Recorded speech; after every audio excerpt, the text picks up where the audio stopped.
আপনি মাজারে জিয়ারতে যাবেন না, তাদের এই মাজার মোকামগুলোকে নষ্ট করে দিচ্ছে। ধর্মের নামে অধর্ম, জঙ্গিবাদী, কারো অধিকার নেই কারো উপর ধর্ম চাপিয়ে দেওয়ার, কোনো বৈষম্য রাখতে চাই না। সবাই অবগত আছেন যে আমাদের আধ্যাত্মিক কেন্দ্র, আমাদের অলিয়া উলিয়াদের মাজার ধ্বংস করা হচ্ছে।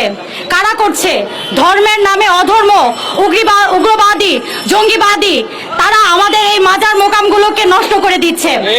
আমাদের কথা, আপনাদের কারো অধিকার নেই কারো উপর ধর্ম চাপিয়ে দেওয়ার। আপনার ধর্ম আপনাকে মোবারক, ইসলাম ধর্ম কাউকে চাপিয়ে দেওয়ার ধর্ম নয়। আপনার যদি মনে না চায় আপনি মাজারে জিয়ারতে যাবেন না, তবে যারা যাবে তাদেরকে নিয়ে কোনো কটাক্ষ করবেন না। আমরা দেখেছি আমাদের মা বোনদেরকে নানা রকম ফতোয়া দিয়ে এই অধর্ম, উগ্রবাদী মানুষজন আমাদেরকে কক্ষিগত করতে চাইছে। তাদের মতবাদ, মা বোনরা ইসলামের প্রচার করতে পারবে না, তারা মাজার জিয়ারতে যেতে পারবে না।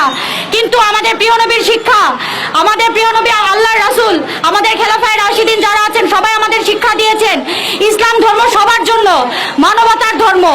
আমাদের প্রিয় নবীর শিক্ষা মানবতার জন্য, স্বাধীনতার জন্য, প্রত্যেকের অধিকার স্বাধীনতা কায়েম করা।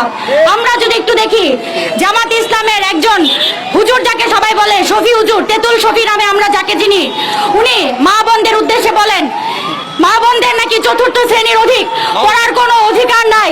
কেন তিনি এই কথা বলবেন? তার এত বড় সাহস কে দিয়েছে?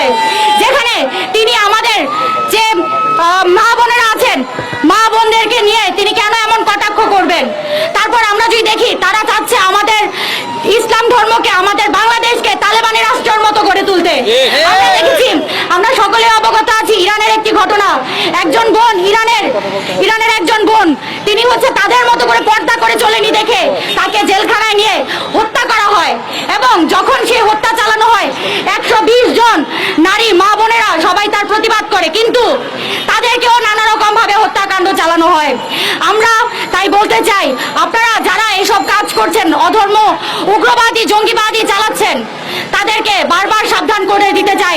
আমরা বৈষম্য বিরোধী ছাত্র আন্দোলন কোনো বৈষম্য রাখতে চাই না। আমরা চাই সবার স্বাধীনতা নিশ্চিত হোক, সবাই যাতে তাদের ইজ্জত রক্ষা করতে পারে, সবাই যাতে তাদের অধিকার পায়, নিরাপত্তা পায়। আপনার যদি মনে না চায় আপনি মাজারে জিয়ারতে যাবেন না, তাদের এই